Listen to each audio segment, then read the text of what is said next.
Assalamualaikum warahmatullahi wabarakatuh. Saya Della Mereta Anggraini, NIM T 2018-9050.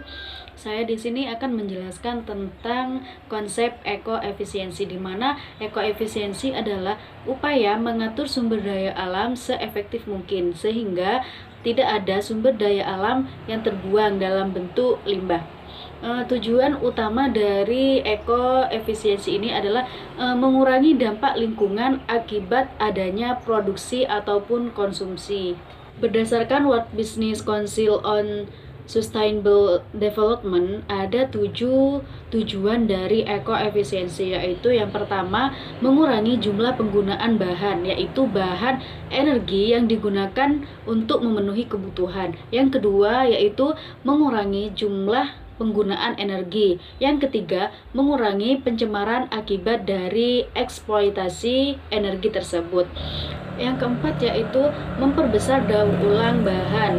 Mengapa harus memperbesar daur ulang bahan? Karena agar eksploitasi sumber daya alam yang tidak dapat diperbaharui semakin berkurang, karena kita telah mendaur ulang menjadi energi yang baru.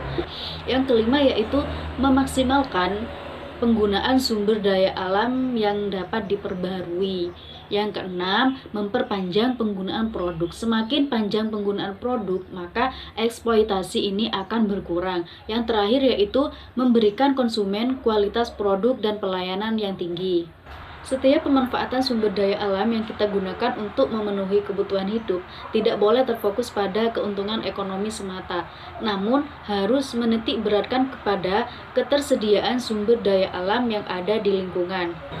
Jika sumber daya alam yang kita gunakan merupakan sumber daya alam yang tidak dapat diperbaharui, maka kita harus melakukan prinsip ekoefisiensi, yaitu melakukan 4R. Yang pertama, reduction, yang kedua, reuse, yang ketiga, recycling, dan yang keempat, recovery. Yang pertama, yaitu reduction. Reduction adalah mengurangi penggunaan sumber daya alam yang kita ambil dari lingkungan. Dengan adanya reduction ini, kita bisa meminimalkan sumber daya alam yang akan berdampak pada pencemaran lingkungan akan limbah yang digunakan.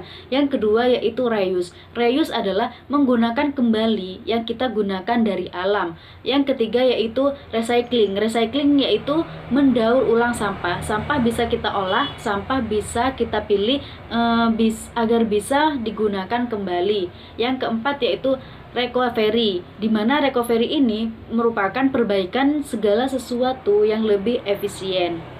Jika sumber daya alam kita jaga seefisien mungkin, maka keuntungannya akan kita rasakan sendiri atau bisa dirasakan oleh manusia itu sendiri, dan juga bisa memanfaatkan energi tersebut di masa yang akan mendatang.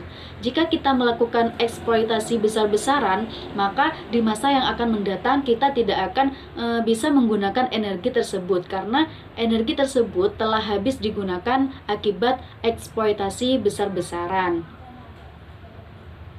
Hambatan dalam penerapan ekoefisiensi ada 3, yaitu yang pertama, kurangnya kesadaran akan diri manusia itu sendiri dalam memanfaatkan sumber daya alam.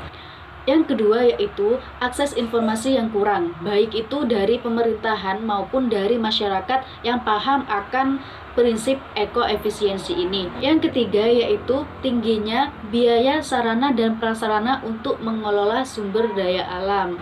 Mungkin itu saja yang bisa saya sampaikan, kurang lebihnya mohon maaf. Assalamualaikum warahmatullahi wabarakatuh.